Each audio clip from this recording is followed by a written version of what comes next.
There's something no one talks about directly. You already know. You know you should wake up earlier. You know you should stop the habit that's been draining you for 3 years. You know the conversation you need to have, the one you've been rehearsing in the shower word for months. You know what your body needs. You know what your work demands. You know what kind of person you want to be. And still, nothing. Not because you're lazy, not because you're broken, but because there's a mechanism inside you that is far more sophisticated than discipline could ever be. And until you understand it, discipline will always feel like trying to run with one leg chained to the floor. This is not a video about motivation. This is about why you are the one holding the chain. Let's start with the word the ancient Greeks already had for this, akrasia. Aristotle wrote about it more than 2,300 years ago, the paradox of acting against your own better judgment. Not by accident, not by ignorance, deliberately. The person who knows that eating the entire thing is a bad idea and eats it anyway. The person who sets the alarm for 6 a.m., looks at it at 6 a.m. and chooses, consciously, to go back to sleep. The person who spends their Sunday night watching something they don't even like, instead of working on the thing they claim is their priority. Aristotle didn't frame this as weakness. He framed it as a philosophical problem, because it attacks the very foundation of what we believe reason is supposed to do. If you know and you still don't act, then knowing doesn't drive action. Something else does. That something else is what this entire video is about. Here's the version most people believe about themselves. I know what I need to do. I just need more motivation, more willpower, more discipline, maybe a better morning routine, maybe a planner, maybe a podcast, maybe the right quote at the right time. So they consume. They read one more book, sign up for one more course, screenshot one more sentence, and the gap between knowing and doing gets wider, because now the knowing is even heavier and the doing is still absent. Jeffrey Pfeffer, a researcher from Stanford, spent years studying this exact pattern in organizations and individuals. He called it the knowing-doing gap. And the single most consistent finding was this: more information does not close the gap. In fact, in many cases it widens it, because the problem was never in the knowing. The problem is in what the doing threatens. I want you to think of someone, not a character from a book, but someone you've watched in real life. Maybe it's someone close to you. Maybe it's you and you already know it. They're smart, perceptive. They can diagnose what's wrong in their situation with surgical clarity. They'll tell you exactly what needs to change. They'll tell you what they would do if they were someone else watching themselves. And then, the next day, and the day after, that and 3 months later, nothing has moved. This is not stupidity, this is armor. The neuroscience is clear. When the brain processes a future action as a threat, not a physical threat, but a psychological one, it activates the same fear circuitry it uses to avoid real danger.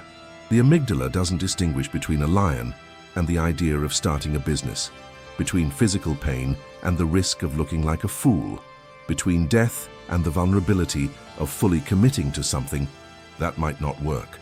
So the brain does what it was designed to do.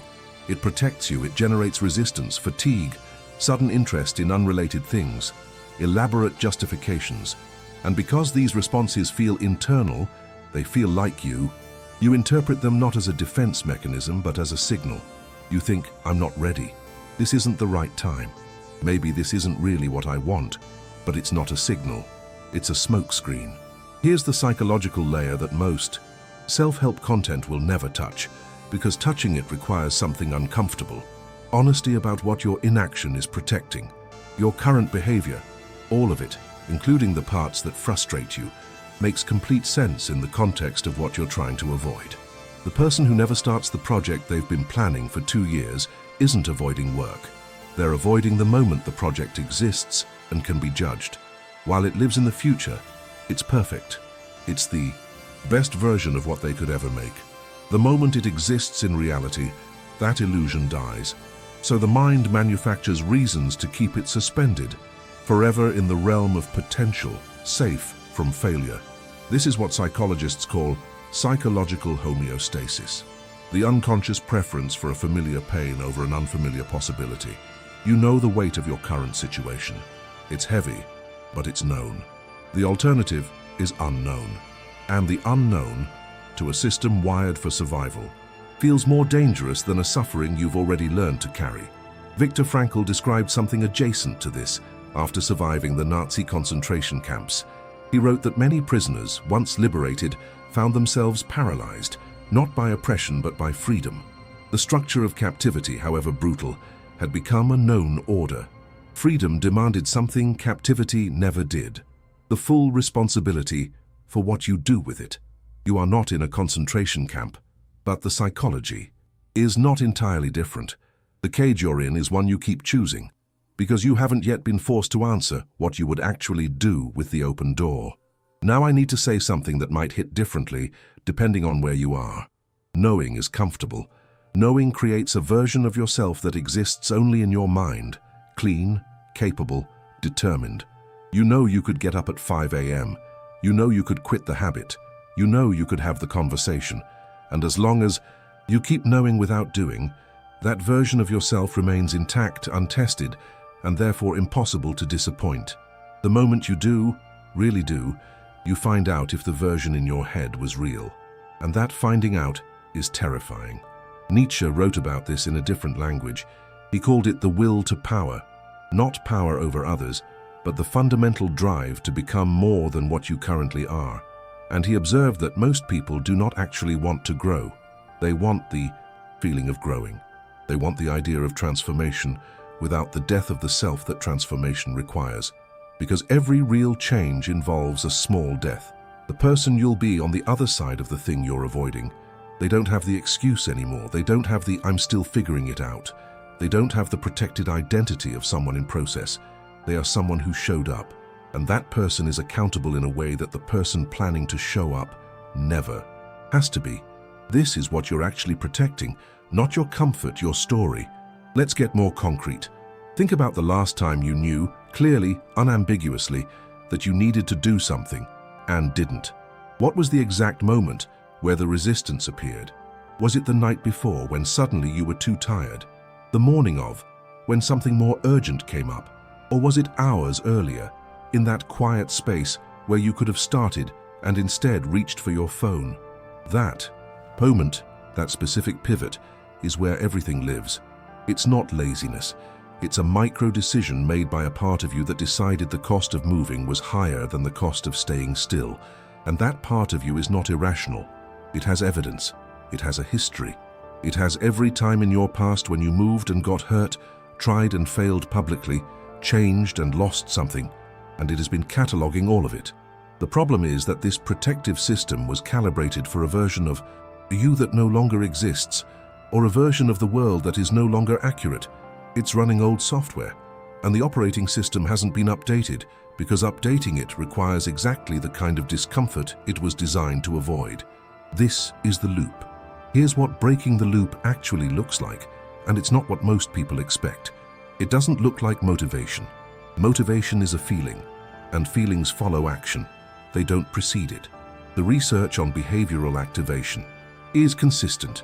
You do not wait to feel ready and then act.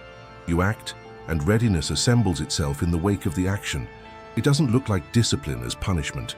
The person who treats their own resistance as an enemy to be crushed will spend an enormous amount of energy in an internal war, and eventually lose because you cannot sustain warfare against yourself indefinitely.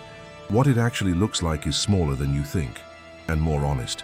It looks like sitting with the question, what specifically am I protecting by not doing this? Not, why am I lazy? Not, what's wrong with me? Those questions produce shame, and shame produces paralysis. The right question is, what is the actual cost I'm trying to avoid?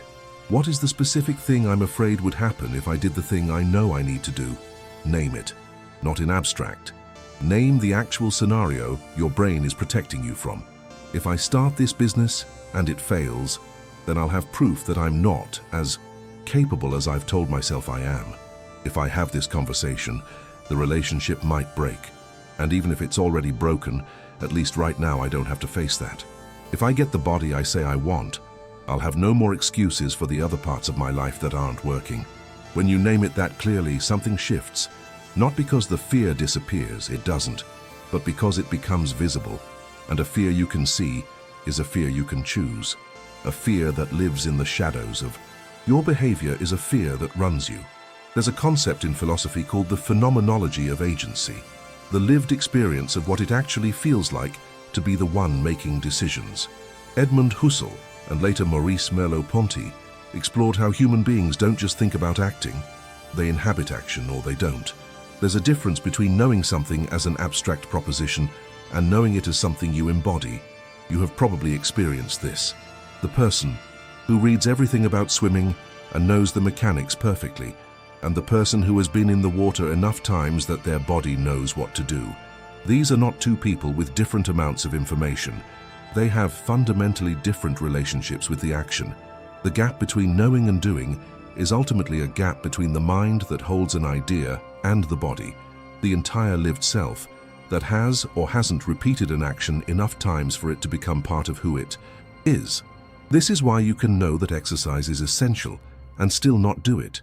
Your knowledge lives in your head, but your identity, the deep, felt sense of who you are, does not yet include someone who exercises. And identity, it turns out, is more powerful than intention. James Clear popularized this idea in a simplified form, but the insight is older and deeper than self-help.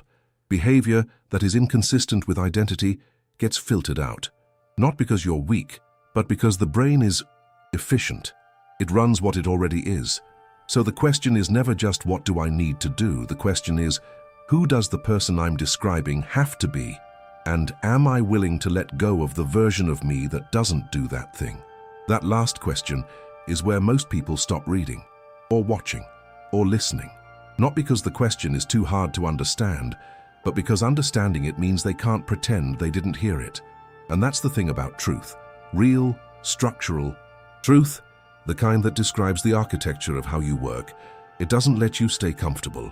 It creates what Kierkegaard called the moment of decision.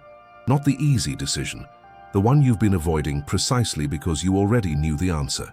You are not someone who doesn't know what to do. You are someone who knows exactly what to do and has constructed, with impressive sophistication, a life that makes doing it feel impossible.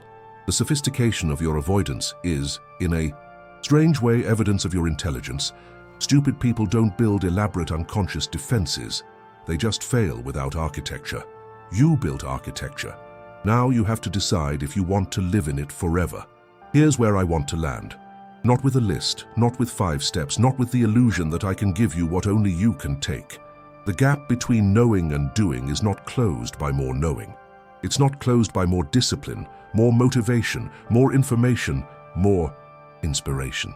It's closed, slowly, imperfectly, with setbacks, by a single repeated act, choosing the discomfort of moving over the comfort of staying, enough times that the body starts to believe you mean it.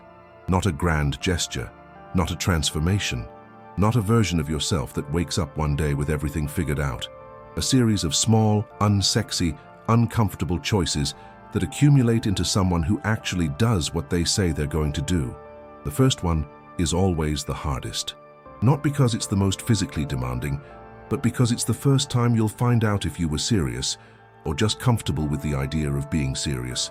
Most people never find out. They stay in the knowing, safe, intact, disappointed, but never proven wrong. You've watched this video to the end, which means you're already different from most people. Not because you're better, but because you're more honest with yourself than most people are willing to be. Untamed Mind exists for exactly this kind of person, not for someone who wants to feel good about who they are, but for someone who wants to become who they keep telling themselves they already could be. If you're ready to stop knowing and start doing, in the company of people who've made the same decision, you know where to find us. The door is already open, you just have to stop standing in front of it.